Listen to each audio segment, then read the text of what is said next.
To read David Foster Wallace was to feel your eyelids pulled open. Writers who can do this, like Salinger and Fitzgerald, forge an unbreakable bond with readers.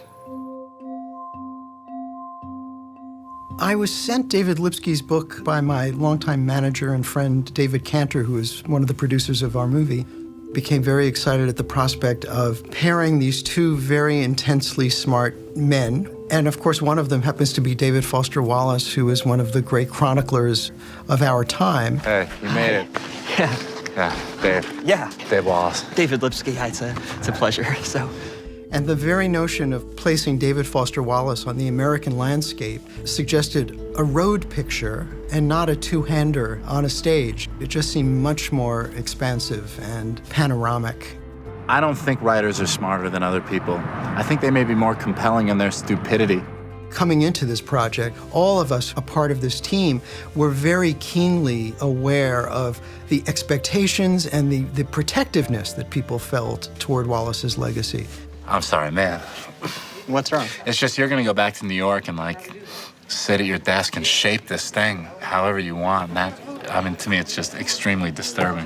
Why is it disturbing? I don't even know if I like you yet. So nervous about whether you like me. The excitement of translating Lipsky's book into a film was that it gave us an opportunity to get inside Wallace's head and to hear him articulate and embody so many of the ideas, so many of the perceptions he had about our society. So, do you not have a television? I do not have a TV, no. How come? Because if I had a TV, I would watch it all the time. Wallace is the kind of writer whose voice is so intimate. And I think that what people have responded to so passionately about his work over the last 25 years is the intimacy of that voice.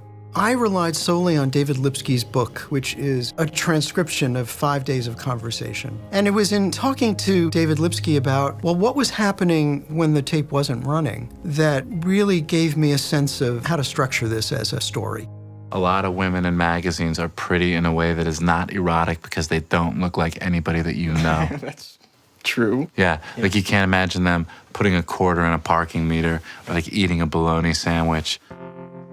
What I saw in this material was an opportunity to portray writers in a realistic way. You know, the agony, the loneliness, the self-doubt. Wow, just happen to have one on you, huh? Yeah. I mean, I did debate whether or not I should do this. Why? Writers have crushes on each other. I think it's just the nature of the craft. You see something that someone is able to accomplish, you envy it, you emulate it, you aspire to gaining the approval of that person who has inspired you. Seeing this window into his life and mind might introduce a new generation to his work, which I think would be one of our great accomplishments if we were able to pull that off. David thought books existed to stop you from feeling lonely. If I could, I'd say to David that living those days with him reminded me of what life is like, instead of being a relief from it. And I'd tell him it made me feel much less alone.